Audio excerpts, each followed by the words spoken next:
ओम नारायण नारायण नारायण नारायण। सब मित्रों को राम राम, सबका स्वागत है। दोस्तों कैसे हैं आप सब। दोस्तों सबसे पहले तो वीडियो को लाइक और शेयर कर दीजिए, और जो नए मित्र वीडियो देख रहे हैं प्लीज़ चैनल को सब्सक्राइब अवश्य करना और बेल आइकन को दबाना बिल्कुल भी मत भूलना। प्रतीक फिल्म थियरीज, इस चैनल पर हम हमारे सारे के सारे रिव्यूज़ अपलोड करते हैं, और हमारा जो मुख्य चैनल है प्रतीक बोराडे, वहाँ पर हम फिल्मों के बारे में अन्य सारी चर्चा करते हैं। तो देखिए, आज हम दो के ड्रामास का एक साथ में रिव्यू करने वाले हैं। एक तो है बिजनेस प्रपोजल और दूसरा है किंग द लैंड। मैंने सोचा दोनों की थीम लगभग काफ़ी सारी मिलती जुलती है, तो एक वीडियो में बात करना ही सही रहेगा, क्योंकि दो दो वीडियोस बनाकर फिर सेम बातें रिपीट करना भी ठीक नहीं है। काफ़ी लंबे समय के बाद में हम किसी कोरियन ड्रामा का रिव्यू कर रहे हैं। इससे पहले जितना मुझे याद है 8 से 9 कोरियन ड्रामास का मैंने रिव्यू किया हुआ है, जिनमें से ज़्यादातर के ड्रामास मुझे बहुत बहुत पसंद आए हैं। कुछ तो मैं ये कहूँगा कि मैं उन्हें कितनी भी बार देखूँ तो भी बोर नहीं हो सकता। हालांकि मैंने उन्हें 2 बार तो नहीं देखा है, क्योंकि इतना समय नहीं होता, पर मैं फिर से देखना चाहूँगा अगर कभी समय मिलता है तो उन सभी को। हमारे बाकी के ड्रामास के रिव्यूज़ भी आप अवश्य देखना। अब पिछले कुछ समय से मैं बॉलीवुड का कंटेंट देख कर ना परेशान हो चुका था भाई। मतलब वही कचरा बार बार देखना, कोई सर नहीं, कोई पैर नहीं, कोई भी एक सिंगल कैरेक्टर भी ऐसा नहीं जिसके साथ हम थोड़ा सा समय बिताना चाहें ना, बिल्कुल भी नहीं। अभी हाल ही में 2-3 काफ़ी बड़ी चीज़ को हम कह सकते हैं, वेब सीरीज़ भी रिलीज़ हुई। जैसे कि नेटफ्लिक्स का मैं उदाहरण दूँ तो गन्स एंड गुलाब्स। मैंने पिछले हफ्ते किसी लाइव सेशन में आपको बताया था कि मैंने इसको देखकर कंप्लीट कर लिया है, पर मैं गलत था। मैंने दूसरी किसी सीरीज़ को कंप्लीट किया था और मैं वो गन्स एंड गुलाब्स में समझकर आपको बोल दिया था। मैंने अभी भी वो सीरीज़ नहीं हो पाई भाई मुझसे कंप्लीट। में सच कहता हूँ आप सभी मित्रों से। मैंने अभी चेक किया कल, तो 2 एपिसोड्स अभी भी बाकी है गन्स एंड गुलाब्स के, और नहीं देखा जा रहा मुझसे भाई। वो टॉर्चर कोई मतलब, चलिए उसके अलग से रिव्यू में बात करेंगे। तो मैं काफ़ी परेशान था उस सब ये बॉलीवुड का कचरा देख कर। तो अब जब थोड़ा सा कुछ ऐसा हर्ट वार्मिंग, हल्का फुल्का ऐसा कुछ कंटेंट, लवेबल कैरेक्टर्स, ऐसा कुछ मैं देखना चाह रहा था। और ये जो डिस्क्रिप्शन मैंने आपको बताया है उसमें के ड्रामाज ही फिट बैठते हैं। के ड्रामाज से बढ़िया और क्या हो सकता है। जब भी थोड़ा सा आप मन में कुछ स्ट्रेस हो, चिंता हो, और आप बस शांति से कुछ प्यारे से कैरेक्टर्स देखना चाहते हैं, उनके साथ समय बिताना चाहते हैं, कोई ज़बरदस्ती का वोक एक्टिविज्म नहीं, इसको उखाड़ फेंको, उसको उखाड़ फेंको, ऑर्थोडॉक्स पेट्रियार्की वगैरह लोगों को उखाड़ ये सब छोड़कर शांति से आप कुछ कंटेंट देखना चाहते हैं ना, तो वो के ड्रामाज ही है। हालांकि इसमें भी मैंने आपको एक बात बताई, देखिए दोस्तों, कि अभी नेटफ्लिक्स वगैरह बाहर के जो विदेशी कंपनीज है, साउथ कोरिया में अभी जो पैसा लगा रहे हैं, तो वे वहाँ पर ज़्यादातर वामपंथी वोक फिल्म मेकर्स पर ही पैसा लगा रहे हैं। इस कारण से आपने एक चेंज देखा होगा पिछले 2-3 वर्षों में नेटफ्लिक्स पर जो के ड्रामाज आए हैं, आप थोड़ा सा स्टडी करना, देखना। मैं देखूंगा कभी, अगर समय होगा तो मैं थोड़ा सा कंपैरिजन करके बताऊंगा आपको, पर आप भी थोड़ा सा देखना। पिछले 2-3 वर्षों में जो के ड्रामाज आए हुए हैं उनमें ज़्यादातर आपको वोक एक्टिविज्म देखने को मिलेगा। पहले जैसे अभी भी काफ़ी सारा के ड्रामास तो अपने रूट से, कल्चर से जुड़ा हुआ, फैमिली वैल्यूज़ को सम्मान करने वाला, और जो कैरेक्टर्स भी है वे अपने मूल्य और आदर्शों का सम्मान करते हैं, ऐसे ज़्यादातर कैरेक्टर्स देखने को मिलते हैं। पर फिर भी कुछ कंटेंट अभी के ड्रामास में भी थोड़ा वोक थीम वाला, एक्टिविज्म वाला वो बनने लग गया है। चलिए, पर बिजनेस प्रपोजल और किंग द लैंड की अगर हम बात करें तो ये दोनों ही उस कैटेगरी में नहीं आते हैं। सबसे पहले बिजनेस प्रपोजल की हम बात करते हैं। देखिए, 12 एपिसोड्स है इसमें, और जैसा कि हम कोरियन ड्रामास के बारे में जानते हैं, ज़्यादातर 12 या 16 एपिसोड्स होते हैं, और वो भी एक सवा डेढ़ घंटे के एक एपिसोड होता है। पर ये 12 एपिसोड्स कब मैंने कंप्लीट कर दिया, हालांकि एक दिन में तो ऑब्वियसली मैं नहीं कर पाया, 2-3 दिन ही लगे, पर फिर भी छोड़ने का मन नहीं किया। बहुत प्यारे कैरेक्टर्स, सिंपल से कैरेक्टर्स। थोड़ा सा जो मुख्य 4 पात्र हैं ना, उनके बारे में मैं आपको बताना चाहता हूँ। तो सबसे पहला का मुख्य पात्र खांग तेमू, जो मेल लीड हम जिसको कह सकते हैं।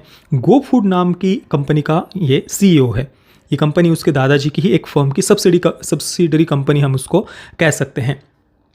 और खांग तेमू बाहर पढ़ रहा था, फॉरेन में, हार्वर्ड यूनिवर्सिटी में पढ़ा हुआ, ऐसा बताया गया है। फिर अब वो अभी साउथ कोरिया में आया है, और आने के बाद में उसको अपने दादाजी का स्वभाव भी पसंद नहीं है। दादाजी उसको विवाह करने के लिए फोर्स कर रहे हैं कि भाई तुमको शादी करनी होगी, तो वो नहीं करना चाहता शादी। जैसे कि बुजुर्ग पिताजी है, उसके दादाजी, माता पिता तो है नहीं उसके, तो उसके दादाजी कह रहे हैं कि भाई कैसे भी करके तुमको ब्लाइंड डेट पर जाओ, कुछ भी करो, पर तुमको विवाह तो करना ही होगा। इसके साथ में दूसरी जो फीमेल लीड है उसका नाम है शिनहारी। शिनहारी एक गरीब परिवार से है, और वो गो फूड के एक फूड डेवलपमेंट डिपार्टमेंट में ही, गो फूड में ही काम करती है। हालांकि खांग तेमो को अभी तक पता नहीं है कि शिनहारी उसी के कंपनी में काम करे, क्योंकि वो तो अभी अभी साउथ कोरिया में आया है बाहर से। इसके बाद में तीसरा मुख्य पात्र है छा संग हू का, जो एक अनाथ बच्चा था। उसे खांग तेमो के दादाजी ने गोद लिया था। खांग तेमो के साथ में ही वो बड़ा हुआ है और खांग तेमो के छोटे भाई की तरह ही वो है। चौथा मुख्य पात्र है जिन यंगसू का। वो भी एक बहुत बड़े इंडस्ट्रियलिस्ट की बेटी है, अपने पिता की कंपनी में काम करती है, पिता के साथ में रहती है और उसके पिता चाहते हैं कि जिन यंगसू खांग तेमो के साथ में विवाह कर ले, क्योंकि दोनों ही बड़ी इंडस्ट्रीज़ है, बड़े परिवार है, तो बिजनेस की दृष्टि से ये अच्छा रहेगा, ऐसा उनका मानना होता है। पर जिन यंगसू ये बात नहीं मानती है। और इससे पहले भी पिताजी ने कुछ 2-3 रिश्ते उसको दिखाए होते हैं, तो शिनहारी को अपनी जगह पर भेजकर उसने वो रिश्ते तुड़वाए हैं इससे पहले। अब इस बार जिन यंगसू के जो पिताजी है वो खांग तेमो को देखने के लिए उसको ब्लाइंड डेट पर भेजते हैं, पर इस बार भी जिन यंगसू शिनहारी को, अपनी मित्र फ्रेंड शिनहारी को भेजती है। शिनहारी को पता चलता है कि भाई ये तो मेरे CEO है, और पर वो जिस जैसे उस बात को मैनेज कर लेती है वहाँ शुरुआत में। पर बाद में खांग तेमो को भी पता चलता है कि भाई ये जो शिनहारी है ये जिन यंगसू नहीं है, जिन यंगसू ने अपनी जगह पर किसी को पैसे देकर भेजा था, ऐसा उसे खांग तेमो को पहले बताया जाता है। तो खांग तेमो शिनहारी से, उसका नाम चेंज है वहाँ पर, वो कहता है कि यार तुम उसके लिए पैसे लेकर बदल कर आ गई अपना नाम वगैरह, तो मेरे लिए भी मेरे दादाजी के सामने मेरी गर्लफ्रेंड बनकर चलो। तो वो जाती है और इसके बाद में क्या होगा वो कोई भी आराम से गेस कर सकता है। अब जिन यंगसू और जो अनाथ लिया हुआ बच्चा खांग तेमो का एक भाई की तरह जो छा संग हू है, उन दोनों की भी प्रेम कहानी, वो दोनों एक दूसरे से आगे जाकर प्रेम करते हैं। ये कुल मिलाकर बेसिक सी इसकी कहानी है। अब देखिए इसकी थीम की अगर हम बात करें, कॉन्ट्रैक्ट मैरिज इसकी बेसिक थीम शुरुआत में कम से कम वैसा ही है इस सीरीज़ में। आगे जाकर और भी बहुत सारी थीम हमें यहाँ पर देखने को मिलती है, पर जो कॉन्ट्रैक्ट मैरिज है या एक बड़े परिवार का लड़का फिर वो इस प्रकार से अपने परिवार के सामने झूठी एक अपनी गर्लफ्रेंड को लेकर के आता है, ये हमने बॉलीवुड की भी कुछ फिल्मों में देखा हुआ है। जैसे कि अनिल कपूर की ही, जितना मुझे याद है, मीनाक्षी शेषाद्री के साथ में घर हो तो ऐसा नाम की एक फिल्म आई थी, देखिए, जहाँ पर वो मीनाक्षी शेषाद्री को, जिसको एक फेमिनिस्ट एक्टिविस्ट दिखाया गया है वहाँ पर, और अनिल कपूर का जो पात्र है वो एक बहुत ही कंजर्वेटिव रूढ़िवादी परिवार से है, सास बहुत अत्याचारी, पूरे परिवार का वातावरण वैसा दिखाया है। तो वो मीनाक्षी शेषाद्री को एक एक कॉन्ट्रैक्ट मैरिज के पेपर वगैरह साइन करके वो उसे अपनी पत्नी बनाकर लेकर के जाता है।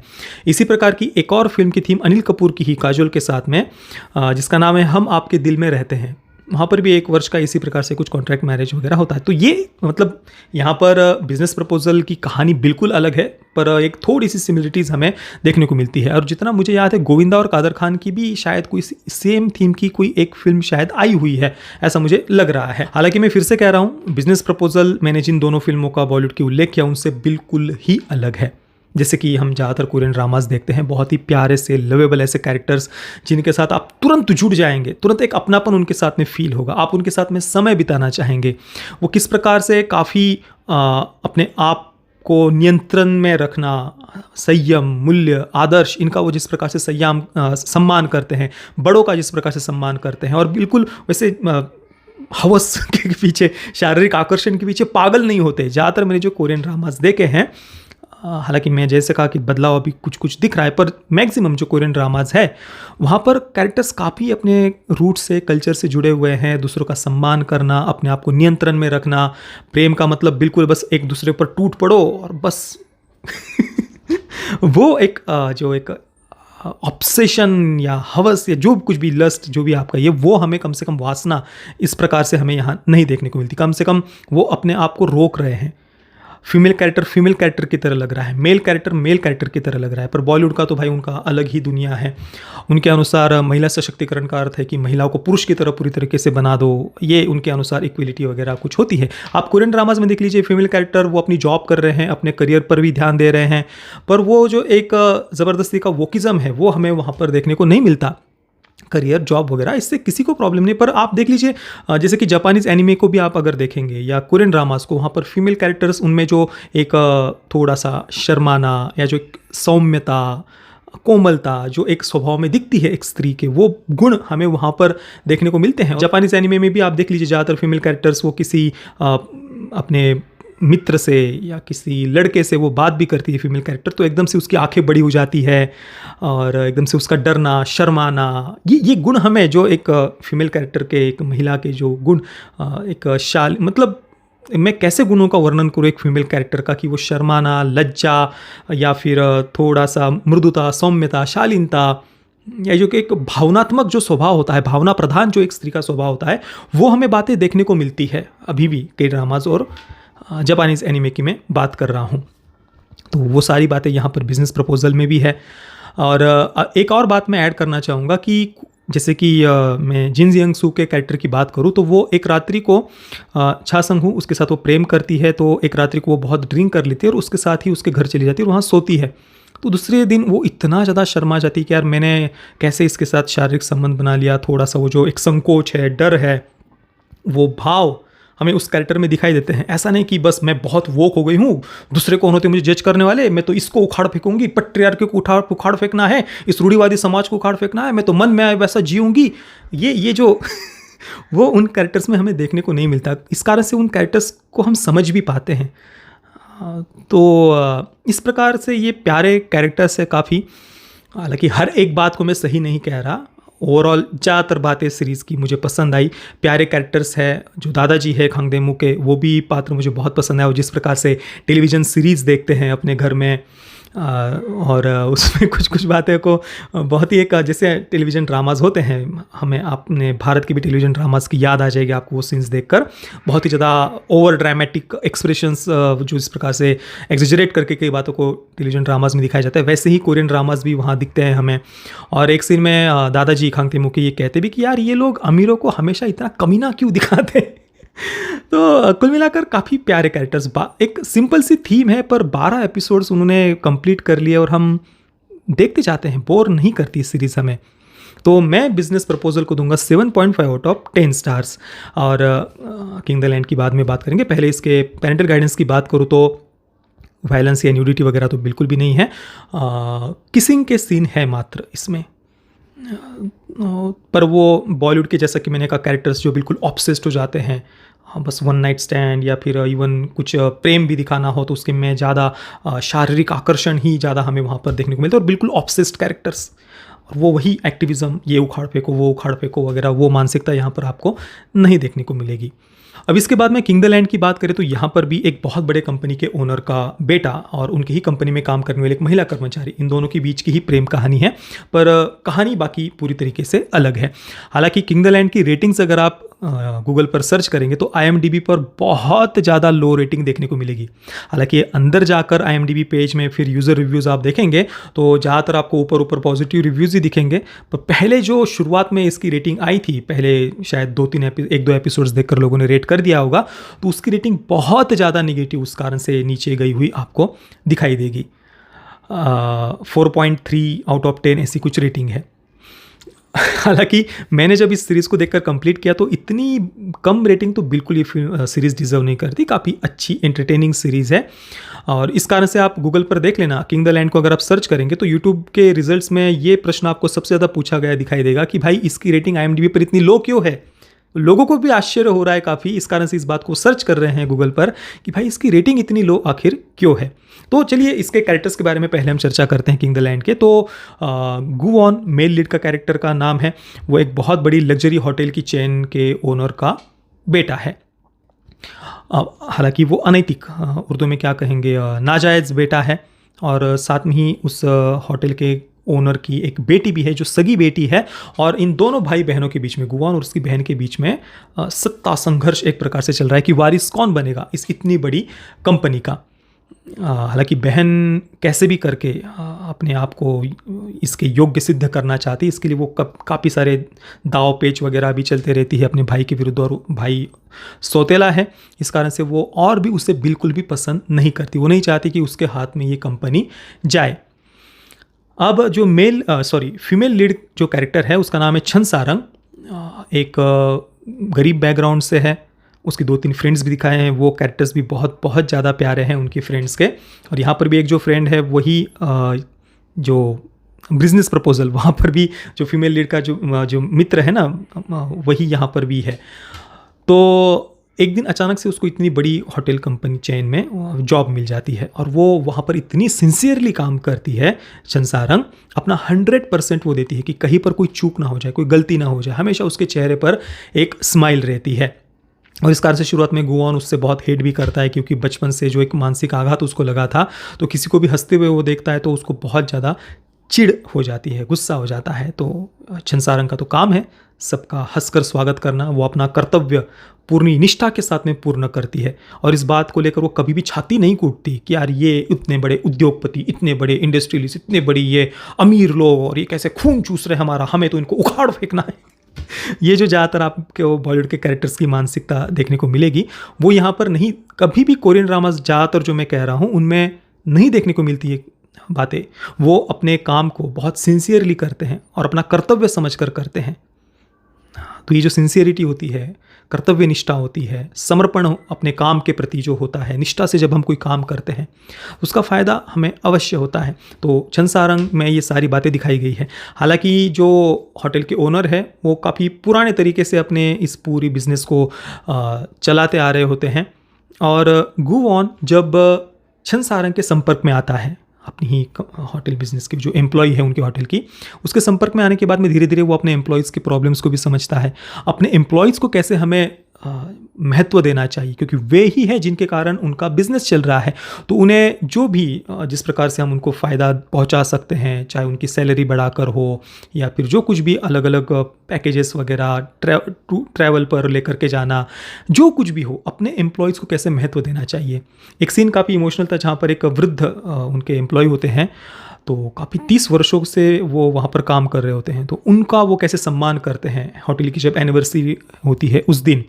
तो ये सारी बातें धीरे धीरे गुवॉन को पता चलती है। इससे उसके जो पिताजी है वो भी बहुत प्रसन्न होते हैं। हालांकि वो पुराने तरीके से बिजनेस को चलाते आ रहे थे, बस पैसों को सामने रखकर अपने एम्प्लॉयज़ पर वो उतना ज़्यादा ध्यान नहीं देते थे। हालांकि उसके पिता को भी कोई दरिंदा नहीं दिखाया है कि जिसको उखाड़ फेंकना है ना, वहाँ पर भी एक हमें अपने आप में कैसे बदलाव करते जाना चाहिए, एम्प्लॉयज़ को भी कैसे समझना चाहिए। और कोई भी बिजनेस हो वो अगर अपने कर्मचारियों का ध्यान रखता है तभी वो ग्रो कर सकता है। उनका शोषण करके कोई भी बिजनेस कभी भी ग्रो नहीं हो सकता। ये मूलभूत सिद्धांत है। ये जो कम्युनिस्ट, सोशलिस्ट वगैरह बड़े बड़े उद्योगपतियों को उखाड़ फेंकने की बातें करते हैं ना, ये किसी भी व्यापार या किसी भी बिजनेस का मूलभूत सिद्धांत होता है कि अपने कस्टमर्स का सेटिस्फैक्शन और अपने एम्प्लॉयज़, कर्मचारियों के साथ में योग्य व्यवहार, उनका शोषण ना करना, उनका ध्यान रखना, इसी से कोई भी बिजनेस ग्रो हो सकता है। कोई बड़ा हुआ है तो ये कहना कि वो शोषण करके बड़ा हुआ है, ये संभव ही नहीं है। हो सकता है कि शुरुआत में 1-2 वर्षों तक वो कस्टमर्स का शोषण करके, ज़्यादा महंगे दाम पर प्रोडक्ट्स को बेचकर, अपने एम्प्लॉयज़ को एक्सप्लॉइट करके, हो सकता है कि 1-2 वर्षों तक वो सफलता शुरुआत में दिखाई दे। पर ऐसी कंपनी, बड़ी बड़ी कंपनियों को हमने देखा है, वे गिर गई है, पूर्ण रूप से नष्ट हो गई, उनका नाम भी नहीं रहा। तो ये तो भाई बिजनेस का, व्यापार का मूलभूत सिद्धांत है। तो गुवॉन को ये सारी बातें पता चलती जाती है। वो अपने एम्प्लॉयज़ का सम्मान करना सीखता है और चंसारंग के साथ में जो पहले उससे हेट करता था, धीरे धीरे उन दोनों के बीच में कैसे प्रेम बढ़ता है, ये सारी बातें बहुत ही बढ़िया तरीके से यहाँ पर दिखाई है। और चंसारंग की जो एक दादी है वो कैरेक्टर भी मुझे बहुत पसंद आया। उनका एक छोटा सा रेस्टोरेंट है जहाँ पर सब लोग उनको पहचानते हैं, काफ़ी जब जो भी कस्टमर्स आते हैं उनके साथ में वो दादी बात करती है। तो गुवॉन जो इतने बड़े कंपनी का वारिस है, फिर भी वो दादी के सामने कितनी विनम्रता से रहता है। कहीं पर वो हालांकि थोड़ा सा शुरुआत में उसको स्पॉइल्ड ब्रैट की तरह दिखाया, पर धीरे धीरे वो इन बातों को कैसे समझता है। विनम्रता, सिंसियर कैरेक्टर्स जिनको हम कहते हैं ना, वो देखकर हमारा भी हृदय प्रसन्न होता है। हम उसके साथ तुरंत जुड़ना चाहते हैं, उसको जानना चाहते हैं, समझना चाहते हैं। ये नहीं कि बस इसको उखाड़ फेंको, उसको उखाड़ फेंको। ये जो कम्युनिस्ट सोशलिस्ट माइंडसेट है, ये पक गया हूँ देख देख कर। बहुत सारी फिल्मों में लगातार हम यही बातें देखते जा रहे हैं। तो ऐसे प्यारे कैरेक्टर्स जो अपने मूल्य, आदर्श, कल्चर, फैमिली वैल्यूज़, बड़ों का सम्मान ये समझते हैं, वो हमें कोरियन ड्रामाज में ही देखने को मिलते हैं। और ये दुख की बात है कि बॉलीवुड भूल चुका है, वो ह्यूमन इमोशंस को भूल चुका है। सामान्य से मानवीय जो मूल्य होते हैं ना, उनको भी वो भूल चुका है। और जो मैंने शुरुआत में बात कही कि जो फीमेल कैरेक्टर है वो अपने करियर, अपने जॉब पर बिल्कुल वो कर रहे हैं साथ में, पर वो इसलिए नहीं कर रहे कि मुझे कुछ सो कॉल्ड पितृसत्तात्मक समाज को उखाड़ फेंकना है वगैरह वगैरह। नहीं, एक जो भी मैंने कहा, परिवार का महत्व, विवाह, प्रेम, जो एक ह्यूमन इमोशंस जिनको हम कहते हैं ना, वो वहाँ पर मूल बातें हमें देखने को मिलती है। और वो फीमेल कैरेक्टर्स में वो जो एक शालीनता या फिर शर्माना, लज्जा या सौम्यता जो एक महिला पात्र में देखने को मिलती है, वो बातें देखकर सच में कुछ अलग ही हमने देख लिया हो ऐसा लगता है। काफ़ी लंबे समय तक आप बॉलीवुड का कंटेंट देखो और उसके बाद में के ड्रामाज आप देखो ना, तो भाई पूरी दुनिया ही अलग हमें देखने को मिलती है। हमारे यहाँ पर तो विवाह फिल्म में एक जो पूनम का कैरेक्टर था उसको थोड़ा सा शर्माते हुए दिखा क्या दिया, अभी भी एलिट्स और वोक्स उस कैरेक्टर के नाम से छाती कूटते हुए आपको सोशल मीडिया पर देखने को मिल जाएंगे, क्योंकि हम इतने ज़्यादा वोक हो चुके हैं कि किसी एक सिंगल फिल्म में भी किसी महिला पात्र में थोड़े महिला के गुण दिखा दिए जाए तो खून की उल्टियाँ होने लग जाती है आजकल की जनरेशन को। ये सच्चाई है, इससे कोई भी डिसएग्री नहीं कर सकता। कुल मिलाकर किंग द लैंड कुछ बहुत एक्सेप्शनल नहीं है, इसमें कुछ भी नया नहीं है। हालांकि कई सारे सीरीज से काफ़ी बातें मिलती जुलती भी आपको लगेंगी, पर फिर भी अच्छे कैरेक्टर्स है, प्यारे कैरेक्टर्स है, हम उनके साथ में समय बिताना चाहते हैं। और सिंसियरिटी जो विशेषतः शन सारंग वो जिस प्रकार से गोवान को बदलती है, ये सारी बातें मुझे पसंद आई। मैं किंग द लैंड को दूंगा 7 out of 10 stars. Parental guidance की बात करें तो बिल्कुल पहले की तरह यहाँ पर कोई न्यूडिटी या वायलेंस नहीं है, पर किसिंग सीन आपको देखने को मिलेगा। हालांकि उस किसिंग सीन में भी जैसा कि जो शुरुआत में थोड़ा सा हिचकिचाना, डरना, शर्माना, चाहे वो मेल हो या फीमेल कैरेक्टर हो, ये बातें दोनों में ही देखने को मिलती है। वो जो एक बस टूट पड़े एक दूसरे पर और बस नोचने लग जाए एक दूसरे को, वो यहाँ पर बॉलीवुड की फिल्मों की तरह नहीं है। तो दोनों ही सीरीज़ मुझे पसंद आई। आपने इन दोनों में से किस सीरीज़ को देखा है और आपका अनुभव कैसा रहा, मुझे आप नीचे कमेंट में अवश्य बताना। ये वीडियो देखने के लिए आप सभी मित्रों का बहुत बहुत धन्यवाद। जय श्री राम, वंदे मातरम।